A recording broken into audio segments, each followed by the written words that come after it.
Yo, what's going on, guys? Hope you're having an absolutely fantastic day wherever you are, as always. So the topic for today is how Afghanistan is showing us that we need crypto, right?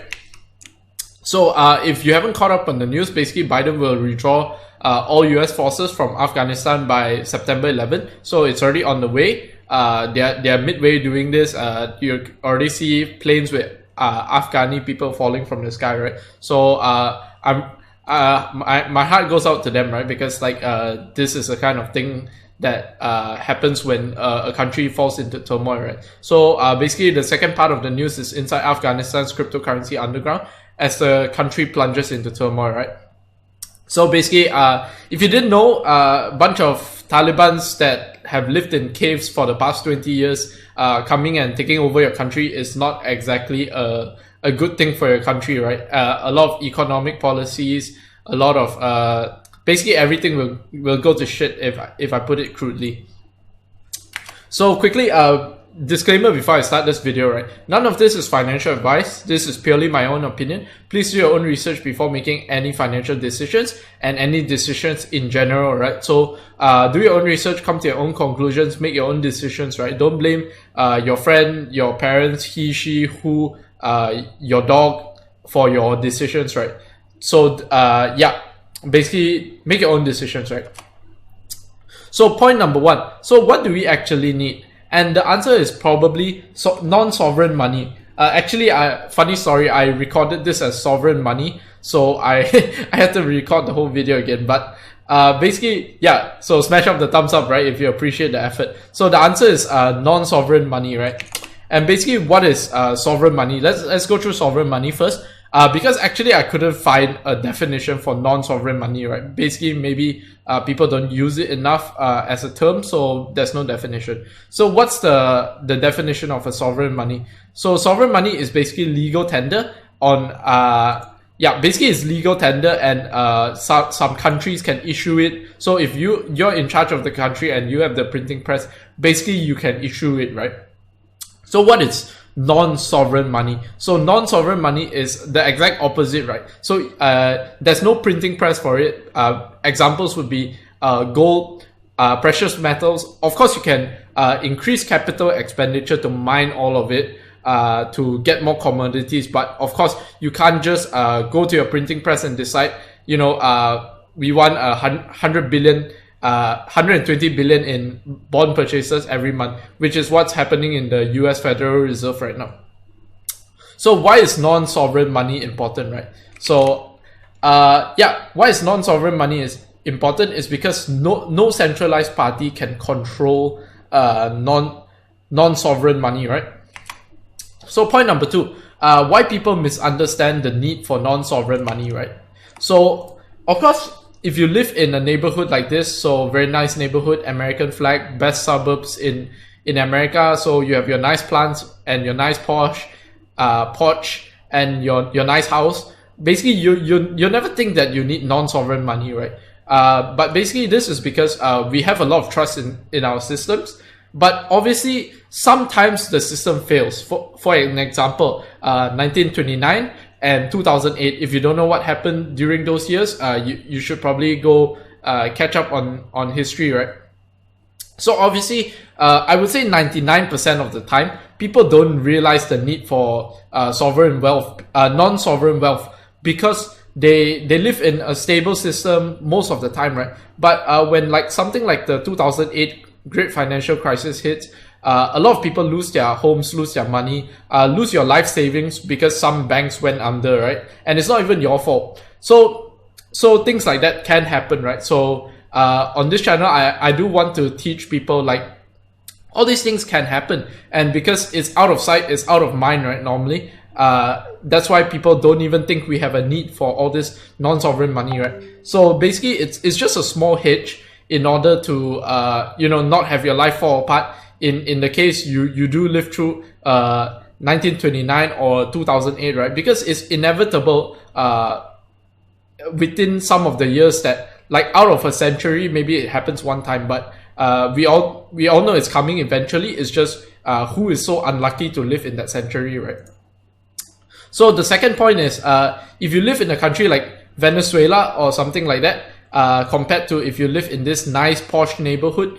Of course, you know that Venezuela has insane inflation, 65,000% in a year. So if you had money in their currency, in their sovereign currency, you would have lost all your money, right? Basically, your money's purchasing power is worth nada. So that means nothing, by the way. So it's very important for you to have some form of non-sovereign wealth, which is not controlled by the state, right? Because the state can be ran by idiots sometimes, right? So yeah, that's the reason most people misunderstand the need for non-sovereign wealth, right? Again, compare this nice neighborhood and compare Venezuela, right, with 65,000%. So most people, their realities is this, right? Especially if you live in America, so it's been generally stable for most of the time, right? So point number 3, what are some forms of non-sovereign wealth and non-sovereign money, right? So examples would be precious metals, commodities, and digital currencies. So precious metals, I'm just going to use gold as an example. Obviously, there are so many other precious metals, platinum, silver, bronze, copper, uranium, whatever it is. All these are other forms of precious metals, but I'm going to be focusing on gold because we've used it as a store of value for a long time, right?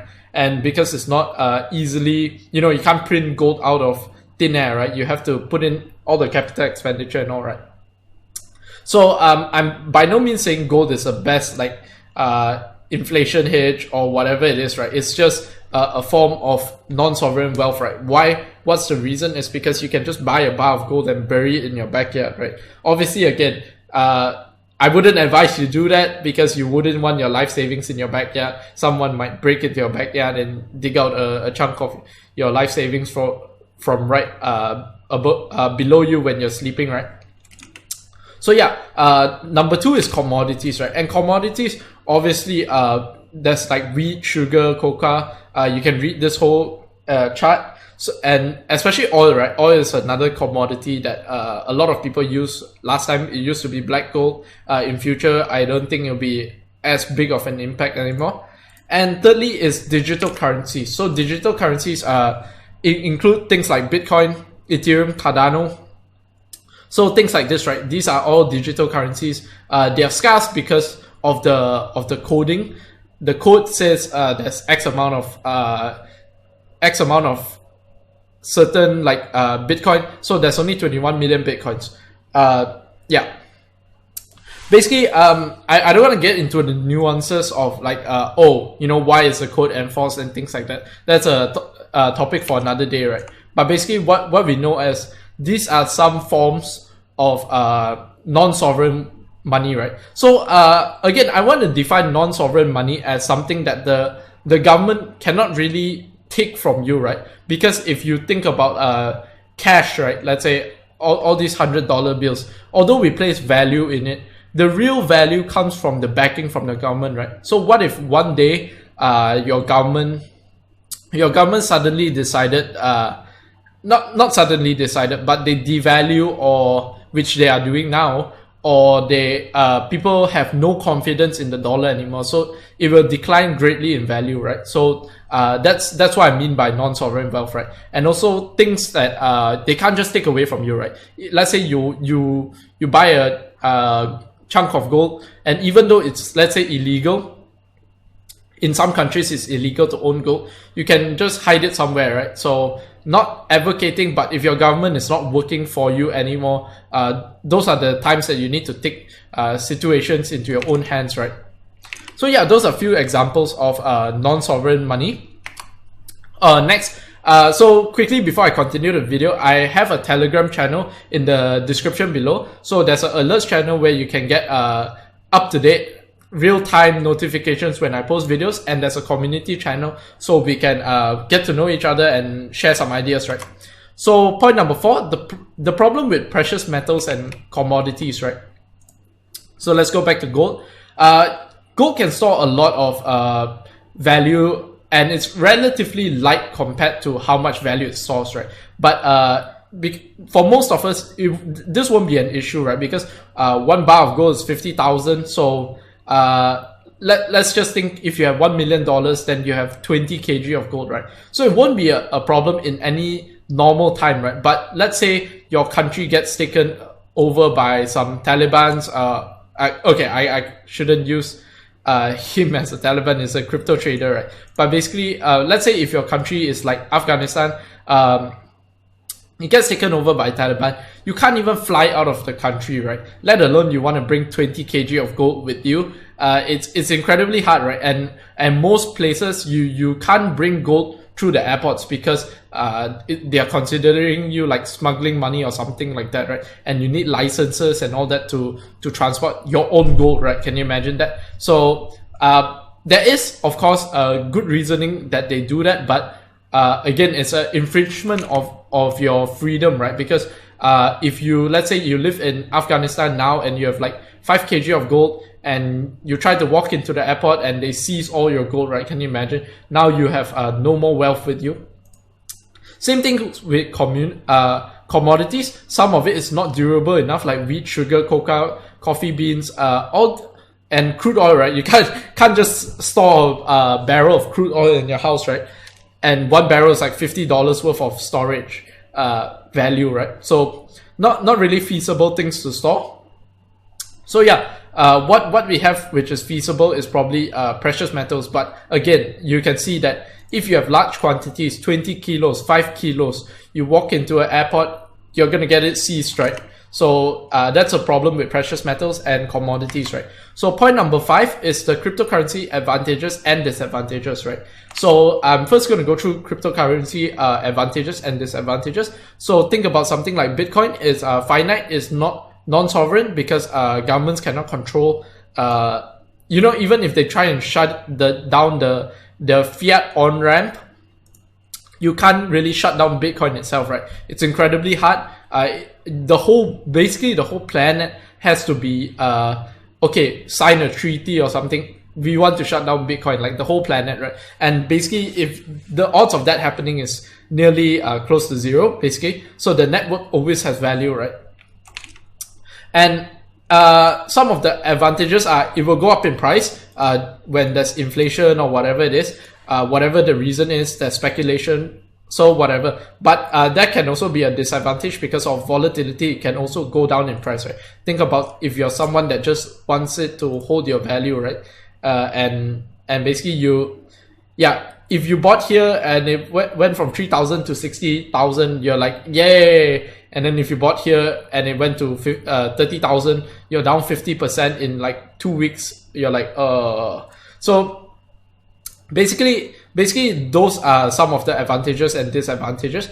I do want to talk more about self-custody versus third-party custody. So basically self-custody is that you have a wallet like MetaMask, for example, here. And basically you can store your own coins, right? Basically, with this little cute fox wallet, you can store your own little coins, and basically you have control over those cryptocurrencies, right? Compared to if you have a third party, which is like give me a second to load. So third party like Binance, FTX, or maybe even Coinbase.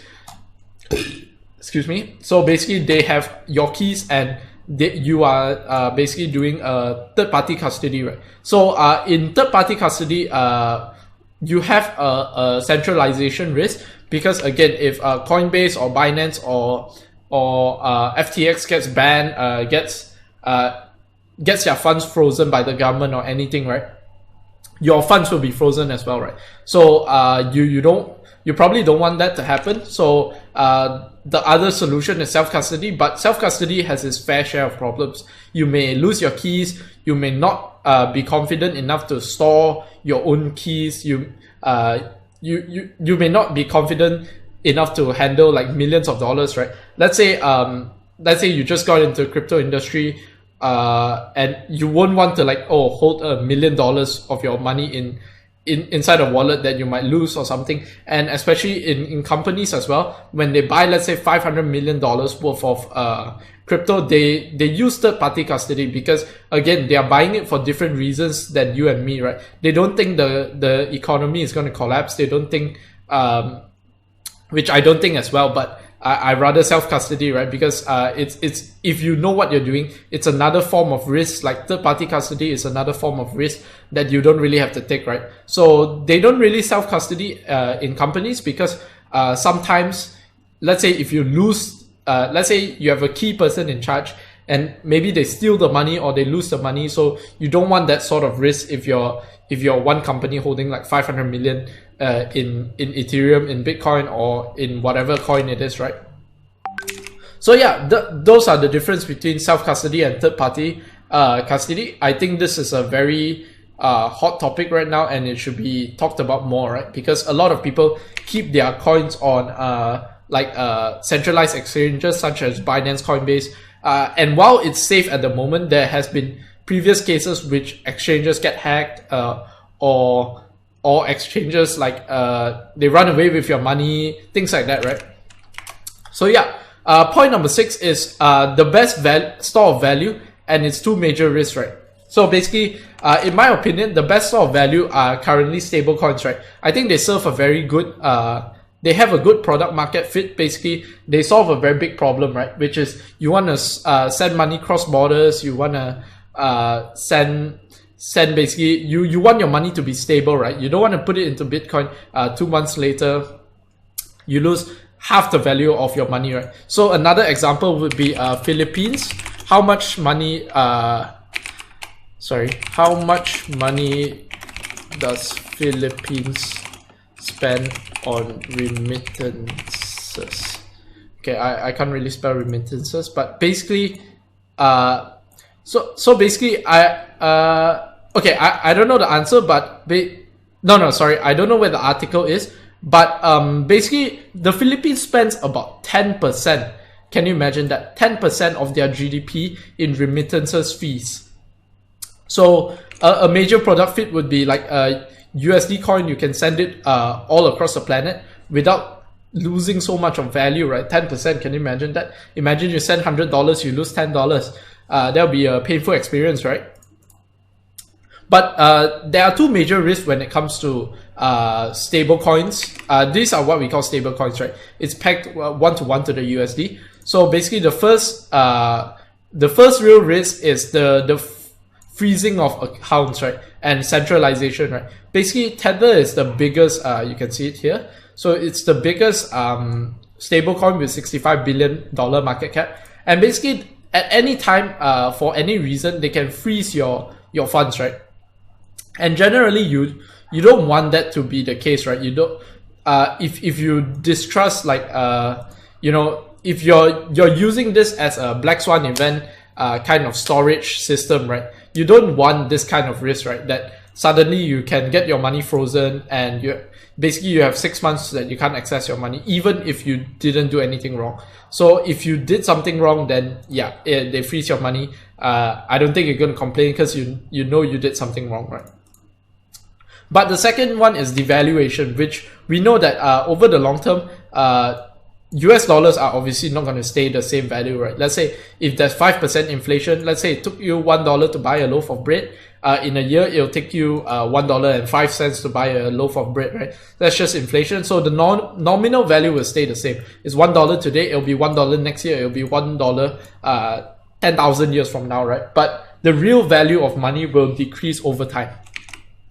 But obviously, if you're storing it in USD coins and you plan to spend it in the next 1 month or 2 days or 1 week, then yeah, you won't really care about this risk, right? So about to have a sip of water real quick. Yeah, sorry, mouth is a little dry. Long video today. So conclusion. What's my conclusion, right? What is happening currently in Afghanistan really has showed us the need for non-sovereign wealth. However, your asset allocation should be based on your own personal circumstances, right? So again, I can't tell people how they should allocate their assets, because you see, if I'm standing in front of a crowd of 100 people, there's one person with $5,000 net worth and there's one person with $100 million net worth. So it might be appropriate for the person with $5,000 net worth to put like 50% of their money into non-sovereign wealth, right? So let me just change that. Sorry.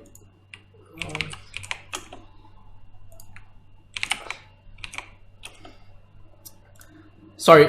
Yeah. So basically, I can't tell them like what you should do, right? There is no one formula that fits everyone, because the person with 5,000, they can put in 2,005 and will be deemed prudent, because that's a few months of their living expenses in case anything bad happens in their country or whatever, right? And they have to flee the country, right?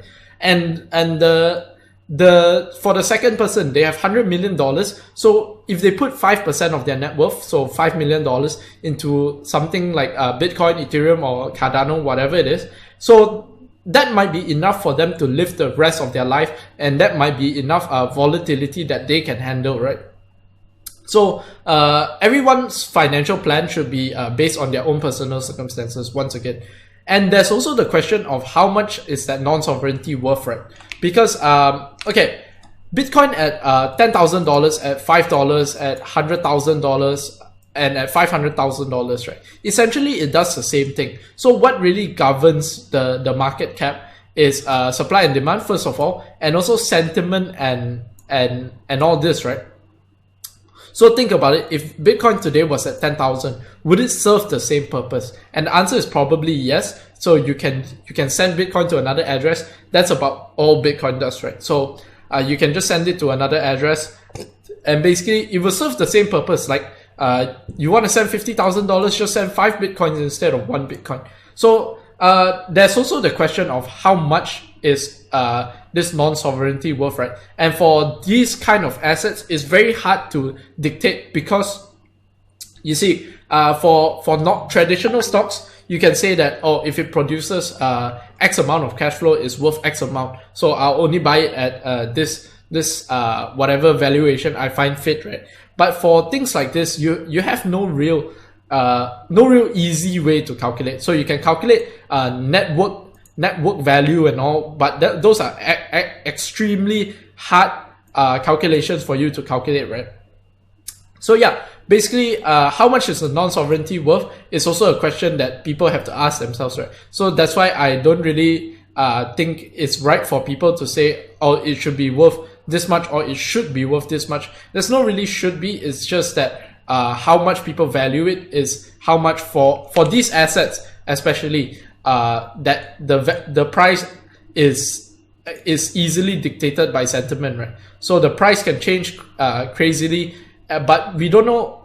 I especially don't know how to properly value all these assets, right? So I would say that if you want to invest in all these assets, they are kind of speculative investments. So I know I'm going to get a bunch of dislikes for that, because some people will say, oh my god, Bitcoin is worth 500,000. You're so stupid. You don't know what you're talking about. So indeed, I don't know what I'm talking about, because I don't know how to value Bitcoin, right? So that's why I don't suggest that it's worth 10,000 or it's worth 500,000, right? I'll just say honestly that I don't know how much it's worth. But yeah, so those are my 2 cents on it, right? So in future, I do want exposure to some of these crypto assets, because I believe they are here to stay and they are the best form of sovereign wealth, right?